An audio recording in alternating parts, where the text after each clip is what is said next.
All right, so we've talked about the brain and all of the pieces of the brain, and now we need to talk about how the senses are affected and what that looks like and what it means. So sensation and perception are two different things. Sensation is what you actually feel. Your perception is how your body reacts and what you think of it. It's almost like the reality or the facts and how you believe the facts are two different things. So when we're looking at it, we're looking at an absolute threshold. A threshold is something that you have to go over to either feel it or not feel it, or see it or not see it.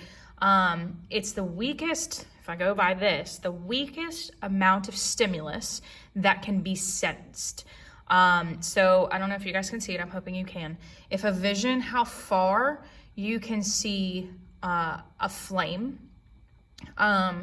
For somebody who's got perfect eyesight, a candle flame viewed from a distance of about 30 miles at night with nothing in the way.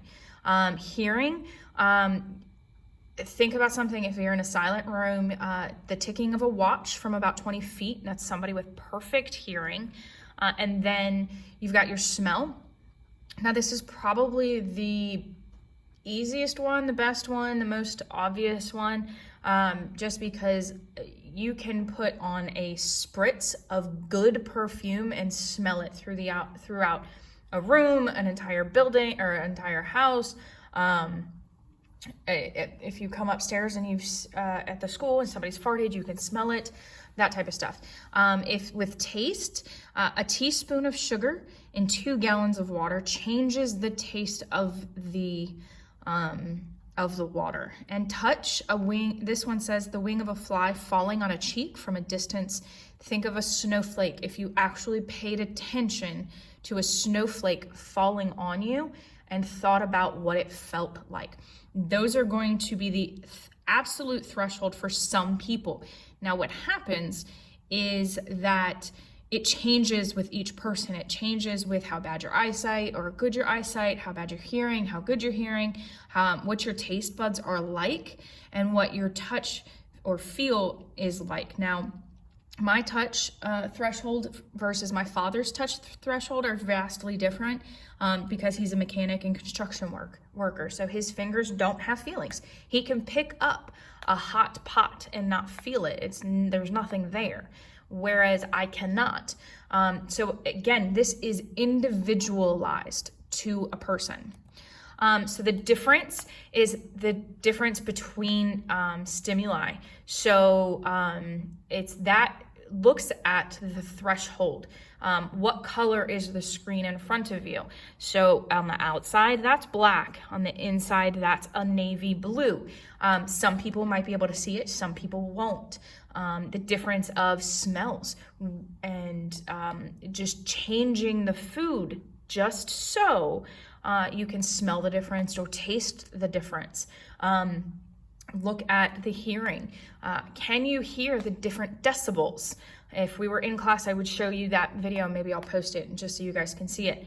But that's the difference threshold, and that again changes over time.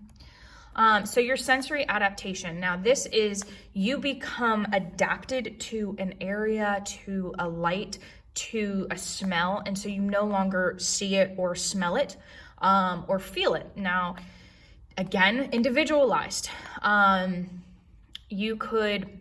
The perfume you put on your body, or the cologne, whatever, the smelly good stuff you put on your body, you lose that scent after a while, whereas somebody else won't. They will smell it much longer than you will. And that's important. Same with food. If you make something the exact same way every single time, and then somebody else makes it a little bit different, you're going to be able to taste the difference. Although, once you start eating it more often, or wearing it, or seeing it more often, you are going to adapt to it. Now, signal detection. This is what is happening around you to allow you to see the things or hear the things. You can look at the strength of the stimulus and then look at the settings. So if I have the lights off in the bedroom, and I have my clock is set and it's at the dimmest, I can see it perfectly when it's dark. However, if I turn the lights on, it will be harder to see. And so that is a way to put this into perspective. So it's looking at how the elements of around you, the setting, affects the stimulus. So when you are feeling, seeing, hearing, tasting something, your body goes through this process every single time. Your organ detects the stimulus. Your neurons send that information up to your brain. Your thalamus collects that, except for smell, and then your thalamus sends it to your cerebral cortex to perceive it. Again, it's almost an instantaneous thing. Sometimes it takes longer. However, your perception of what's happening and the actual thing that's happening are two different things. Your vision is your dominant sense. Now, just like all of the thought processes out there, if you lose your vision, something else is going to take its place. It's going to work together and make you the strongest human that you can. So if you have glasses, then you either have some type of genetic thing going on, or you've hurt your eyeballs. Something's happened. When we're looking at vision, we're looking at, honestly, everything's upside down when it comes into our eyes, and then our brain flips it. Babies don't have that, so that's why they go cross-eyed so often. They see everything upside down, and so they have to learn this. Your brain is going to put this into perspective. With colors, though, your eye is made up of a bunch of different cones and rods. Now, if we look at it, everything, the white light, has all of the colors of the rainbow. And when you are actually looking at something, and this is the craziest thing to kind of comprehend, you are seeing the reflection, and your brain actually filters through, and you see the color that is missing. And you do that through the cones and the rods.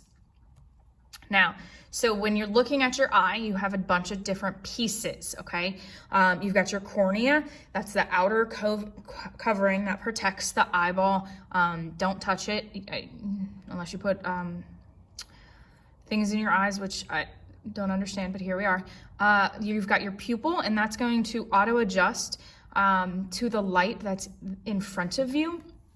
That can be affected by things that you put into your body, so please be careful. You've got your lens, which is going to go wider or thinner depending on how close you are to something.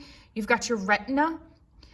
It's like the film in a camera, so it's taking the picture and sending it in. And the retina is what's going to have your photoreceptors, such as rods and cones, and then you have people who have blind spots. You have the optic nerve, and that's the thing that takes your eye, the actual eyeball, to the thalamus, and your thalamus is what's going to pass all of the visual stuff onto your occipital lobe. So it's all connected, and tearing an eyeball out would not be a good thing. The retina has their photoreceptors, they're neurons. There's just a fancy eyeball way of saying neurons. And it's got rods and cones. Now, rods are going to see black and white, and your cones are going to see the color. Now, what happens every once in a while, you've got blind spots. You cannot see anything because there's no photoreceptors. These can be a genetic thing. It could be something that you damaged your eye with. You could also have cataracts that are on top of your eye. They're not affecting the cones and the rods. They are actually on top of the eyeball. All right, when you're looking at something, so this is where we get into how close something is. It's called visual acuity. You've got two different people, of groups of people. You've got nearsighted, people who can see things up close, farsighted people can see things up far away. Now, these two different types of people are gonna have glasses. It's also gonna mess with your depth perception, possibly. Or you could be special and have both near and farsighted, so you have to get special glasses. When you are looking at something for a long period of time, you need to rest your eyes. And then when you are changing from a light room to a dark, you need to allow time to adjust to it. Your eyes, it might seem as if they adapt really quickly to darkness. However, that's not the case. It does take longer to adapt to darkness than it does to light.